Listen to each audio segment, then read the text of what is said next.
Halo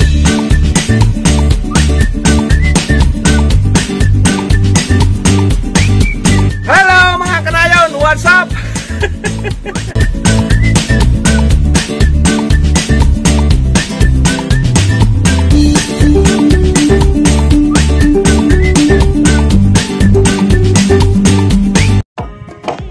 Halo mga kanayon, ito.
Yung ginagawa niya ngayon mga kanayon, ang tawag ng kahoy na yan ay atipulo. Isa yan sa mga maganda ring gawing baul ng bangka. So malaki na yan mga kanayon pag nagawa yan. Bali yan yan, tulad ng sinasabi ko sa inyo, yung isang yun kanya nakalaki yan pag nayari yan mga kanayon.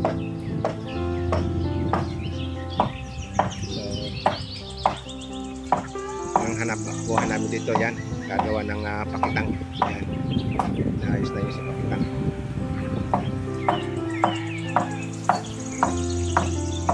Mamaya titingnan natin uli yan pag umaga pa lang kasi mamayang hapon ganda na yan. Silipin ulit natin sa ilalim na ganda ng mga kanayin, umado na yan. At meron isang mga makina na ginagamit dyan, ito siya sa mga makina, pero pagdating sa mga ganyan, para mas mabilis, ginagamitan niya muna ng palakol bago niya ito ay kakatamin, yung tinatawag na katam na kuryente. Planer yata ang tawag doon. Ano, planer ang pang ano dito, Will, ano? Ayan. Pag yan ay nabawasan na ng ganyan, ipi-planer na yan, kaya mabilis na ang trabaho.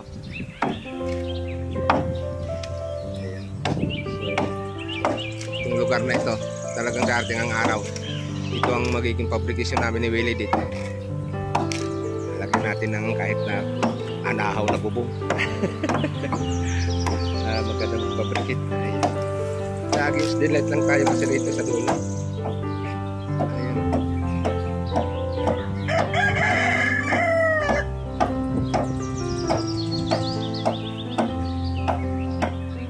Ito ay pinaparada ko muna itong isang bangka natin. Ito yung number. Ito kasi paparepair natin.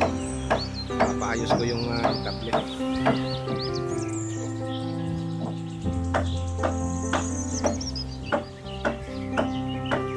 Okay. Ayan, ito bali ang bangka ni Willie. Yan sa kanila to, sa anak niya, yung dalawang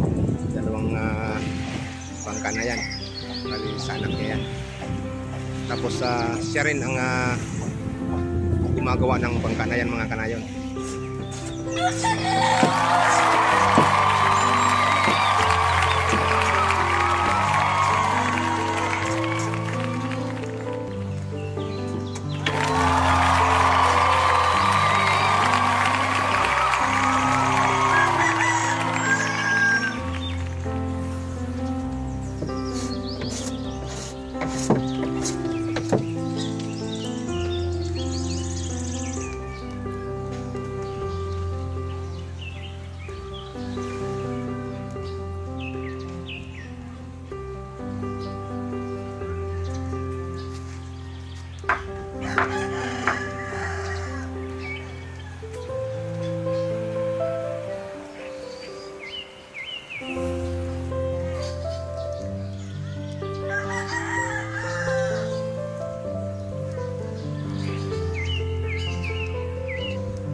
Paano gumawa ng bangkang motor.